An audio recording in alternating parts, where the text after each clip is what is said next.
Kung meron po siyang ibang pananaw, siguro personal niya pong pananaw yan. Kung meron siyang ibang naiimbestigahan, sabi nga po natin, maging patas ang kanyang pag-iimbestiga.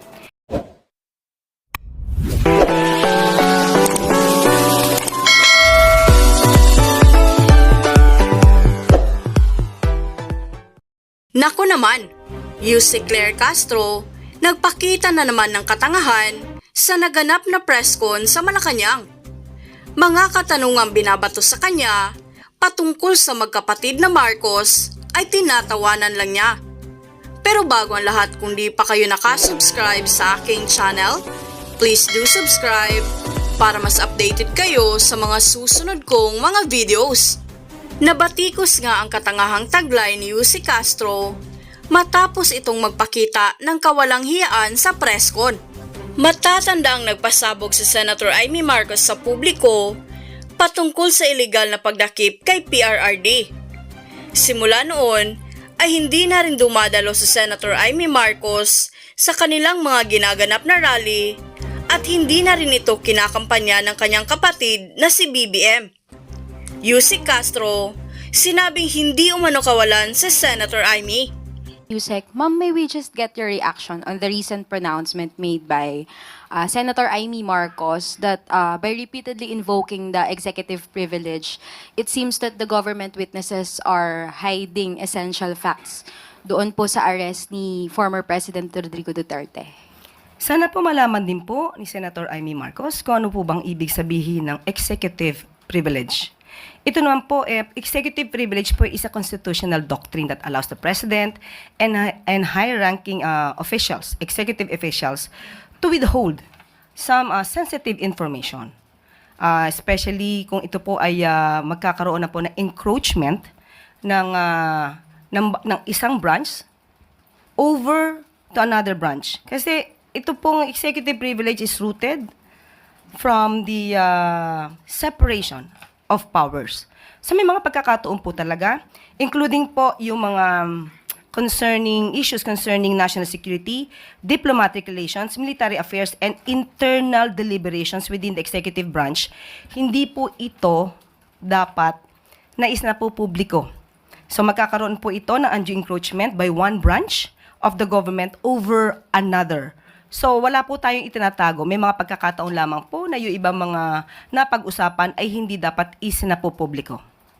Doon sa kanyang preliminary findings, ngayon niya lang nilabas na sabi niya, it was found out that the Philippines had no legal obligations to arrest and turn over the former president to the ICC. And meron daw pong mga glaring violations, though hindi niya minention, dun sa rights ni former President Duterte. Ganyan po ang kanya magiging opinion kung ang kanyang mga nakausap ay ang mga Duterte supporters.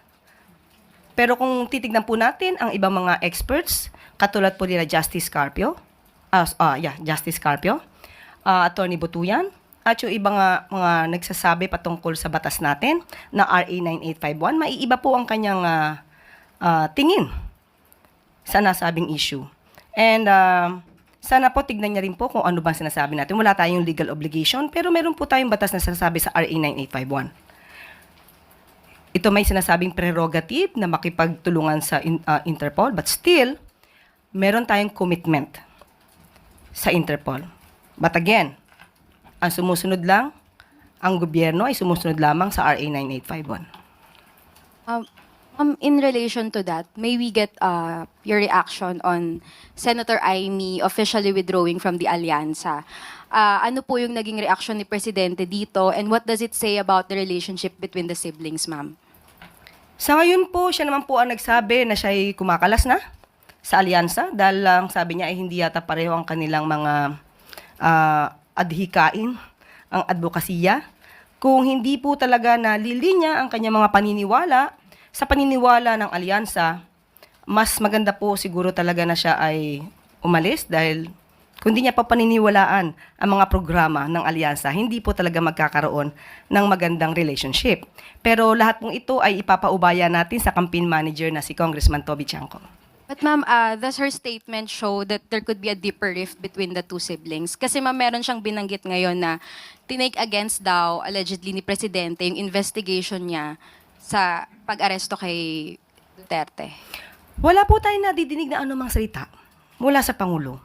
Siya lamang po ang nagsasalita ng mga bagay-bagay na katulad ng ganyan.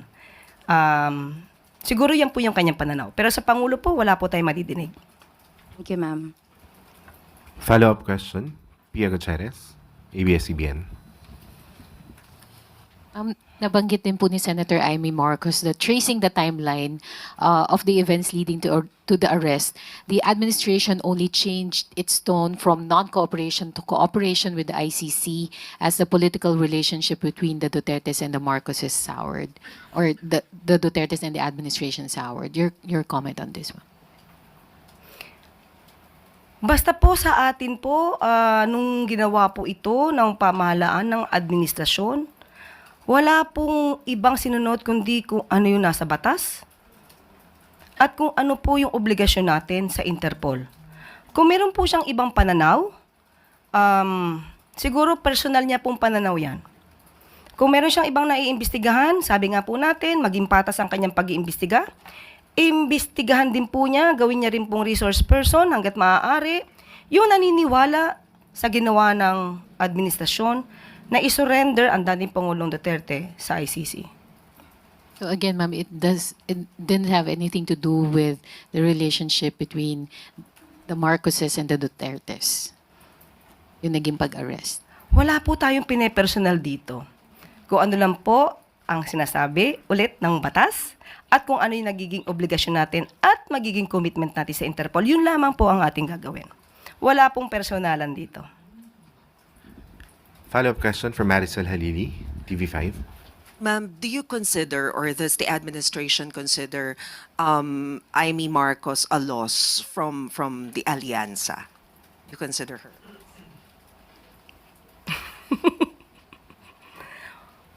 Wala po ako masabi.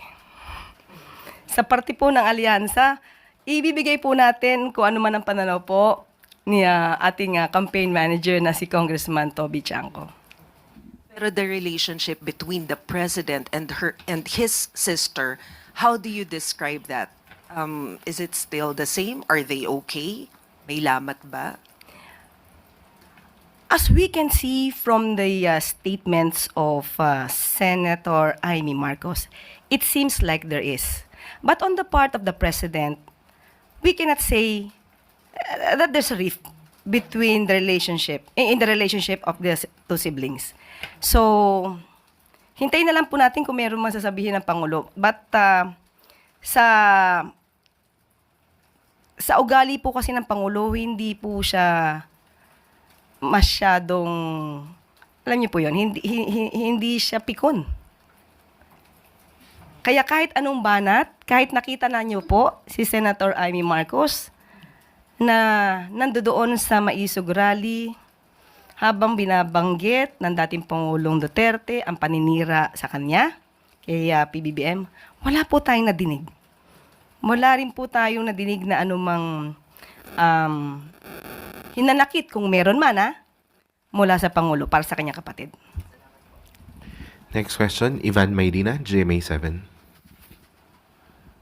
Yusek, this question is on the subject of interim release for former President Duterte. Isa raw po sa mga kondisyon for granting such a motion, according to the ICC spokesperson, is that for the country, in this case the Philippines, will accept this release and agree to certain guidelines and conditions to be set by the court. Is the Philippines going to accept the former president's interim release and commit to comply with the guidelines to be set by the ICC? With that, does it mean that we have to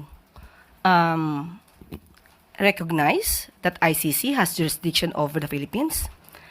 I believe the family of the former President Duterte is asking and praying from the Supreme Court that the government should not cooperate with the ICC. So it means that if we will not cooperate with the ICC, even that prayer or even that manifestation of the ICC, we will not take cognizance of that. Mahirap po kasi na sasabihin natin, although that's hypothetical, sasabihin natin na makikipag-cooperate tayo sa ICC pagdating po sa interim release, dahil lahat po ng issue dyan mabubuksan. Mabubuksan din po kung magkakaroon ng freeze order sa kanyang mga assets. Gugustuhin po ba din ng pamilya Duterte na makipag-cooperate tayo sa ICC para lahat ng kanilang assets, nakatago man o hindi nakatago, ay makikipagtulungan tayo sa ICC para mahagilap lahat ng kanilang assets? Which means it's a sword that cuts both ways, if I understand what you're saying. So, it's a no-go. Ibig sabihin po, ang interim release as far as the Philippine government is concerned. Though it's hypothetical, but as we speak now, we do not recognize the jurisdiction of the ICC over the Philippines. So, that's it. Thank you. Follow-up. Follow-up question, Eden Santos. Good morning po, Yusek. Ano po yung reaction natin dun sa ulat na mismo ngang Marcos administration po ang nagbigay ng mga ebidensya sa ICC regarding po dun sa crimes against humanity kay FPRRD? Mismong administrasyon ng The Marcos, yun po ang bangkit dun sa parang the two families are being at war na sinasabi ng ICC officer. But originally first they are at peace. So nabanggit nila doon na ang Marcos ang nagbigay ng mga evidence at willing na raw pong makipag-cooperate or prepared to cooperate ang Pangulong Marcos. Mas gugustuhin po natin kung mas kompleto po ang detalye ng inyo pong tinatanong. Sino, kung meron man, sa pamilya Marcos ang nagbigay ng mga dokumento. Dahil wala po tayong alam na nakipag-cooperate mismo ang pamilya Marcos para sa ICC. Mas maganda po kung madidetalye po yan para po mas maganda po ang ating maging tugon. Regarding dun sa ano po ni Ivan, kahit po ba ang mga Pilipino ay gustong pauwiin si dating Pangulong Rodrigo Duterte, ang gobyerno po ba natin, kahit man lang sa humanitarian aspect ng ating gobyerno, hindi po tatanggapin ng Marcos administration yung binabanggit na interim release sakali po? Ibabalik ko ang tanong. Tanungin natin doon sa mga nagsususog patungkol dyan. Tatanggapin na ba dapat ng Pilipinas ang jurisdiction ng ICC? Ipapa-withdraw na ba nila ang kanilang mga petition na sinampa sa Supreme Court na patungkol sa dapat hindi tayo makapag-cooperate sa ICC? Tatanggapin din po ba nila na lahat ng utos ng ICC ay ating ire-recognize, pati yung pag-freeze ng kanilang mga assets? So lahat po yan, dapat ibalik po natin ang tanong. So hindi po ba pwedeng gawin ng gobyerno na tanggapin lang dahil do sa kasama sa binabanggit po ng ICC na kapag binigyan ng interim release ang government ng Pilipinas ang tatanggap or ang Pilipinas doon sa point lang na gano'n. So kailangan balikan po from the start na tayo ay umatras or umalis as ICC member. Hindi po tayo basta-basta maaaring mag-initiate na anumang aksyon. Dapat manggagaling yan sa pamilya Duterte. Dahil sila po ang may mga kaso na isinampa sa Supreme Court. Magiging conflict po yun sa kanilang mga opinion, sa kanilang mga paniniwala na ang ICC ay walang jurisdiction sa Pilipinas. So hindi po tayo makakakilos patungkol dyan. So personally po, hindi naman ayaw naman ng Pangulo na hindi makabalik ng Pilipinas ang dating Pangulo. Wala po ako masasabi patungkol dyan. Thank you po. Next question, Maricar Sargan, Brigada FM. Good morning po, Yusek. Ibang topic naman po. Sa isang interview ni Baguio City Mayor Benjamin Magalong, may binabanggit po siya patungkol sa issue sa GAA 2025. May binanggit po siya na iilang tao lang daw yung nag-usap para baguhin yung NEP and stating na obviously ginawang election fund daw po ang GAA 2025. Any reaction po? Magiging witness po ba siya sa mga kasong isinampa? Ginagalang po natin ang pananaw ni Mayor Magalong, pero mas maganda po sana kung magsasalita po siya ay nandiyan na, nakahain na po ang mga ebidensya na ito ay nagamit sa election fund. Unang-una po, tinawagan po natin ng DSWD na nakipag-ugnayan po tayo para malaman natin kung may katotohanan ang mga sinasabi ni Mayor Magalong. Tinanong po natin na mga politiko lamang ba ang pwedeng mag-refer sa DSWD kung may nais tulungan? Ang sabi po nila, anybody, kahit sino, ay pwedeng humingi ng tulong sa DSWD. So hindi po ibig sabihin nito na politiko lamang ang gumagamit ng pondo. Kahit po sino, kahit po yung mga hindi incumbent pero tumatakbo, pero kung meron po silang valid na kahilingan at mabe-vet ito ng DSWD, pwede silang gumawa ng letter referral. Ito po ay tutulungan ayon sa DSWD.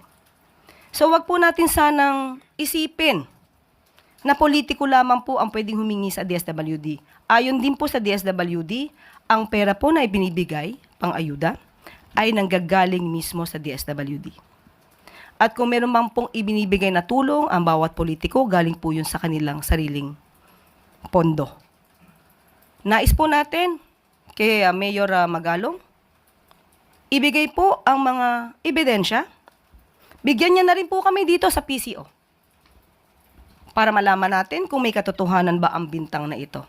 Mahirap po kasi na ang bintang po ay pangkalahatan, pero hindi naman po na ibibigay ang pinakadetalye. Kasi makakasira po ito sa imahe ng gobyerno, sa pamahalaan. Makasisira din po ito sa lahat ng mga politiko na ang karamihan naman po ay inosente. So kung meron pong ebidensya, ito naman po ay may kaso na patungkol po sa GAA at sa enrolled bill. Magbigay na lang po siya ng ebidensya doon para kung meron pong issue ay mas maliwanag. Pero kung maibibigay niya po sa amin, sa PCO, kahit po sa akin, mas maganda po kung mababasa ko lahat ng mga ebidensya niya. At ito po ay ating paiimbestigahan. And follow-up lang po, binabanggit niya rin na parang nagkaroon na daw po siya ng death threats because doon sa mga binabanggit niyang may corruption. Okay, kung meron pong death threat sa kanya, hindi po natin alam kung saan to galing. Kung mapapatunayan din po niya na ito ay galing sa kanyang di umanong pag-expose dito sa election fund patungkol sa GAA, mas maganda po, dati naman din po siya na naging parte ng PNP. Magaling naman po siya mag-imbestiga. Bigay lamang po niya ang lahat ng ebidensya at tayo'y tutulong kung totoong may death threats. Next question, Alvin Baltazar, Radyo Pilipinas. Yusek, iba na ulit tayo ng topic. Nag-declare na ang pag-asa ng dry season. Nag-declare na sila. Any directive coming from the Office of the President, especially sa Agriculture Department, lalo na baka magkaroon ng epekto sa ating mga agricultural products saka livestock, as well as doon sa Department of Energy to ensure a steady supply of electricity.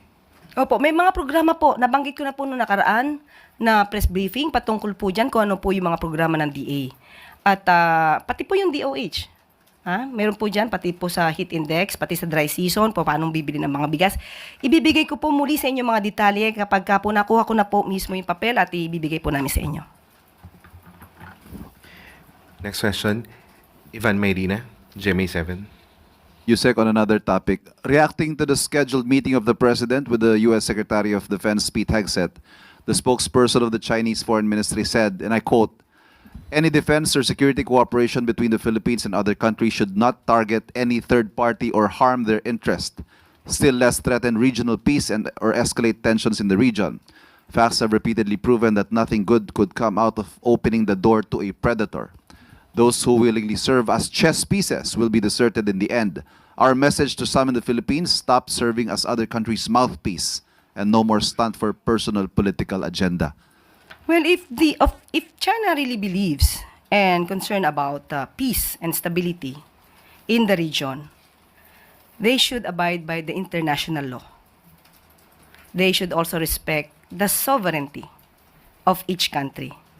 We are not. The Philippines is no one's chess piece. We are an independent country. So kung ano man po ang ating gagawin, kung ano man po ang ating magiging proyekto patungkol sa ating military operations, ito po naman ay nasa atin na po. Wala pong pwedeng makialam dito. Tayo po ay independent at walang dapat pang himasok sa anuman po na desisyon ng ating pamahalaan. Thank you. Next question, Gilbert Perdes, DWIC.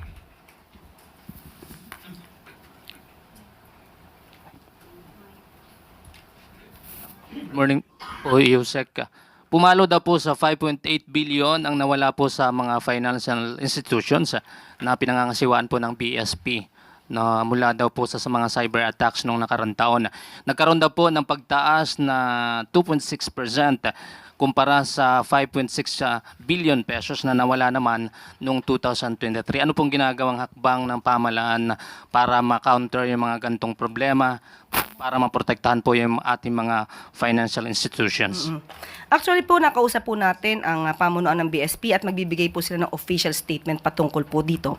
Pero in line with that, atin po ding hinihikayat na magkaroon din po ang mga bangko, mabago ang kanilang mga internal policies patungkol po dito.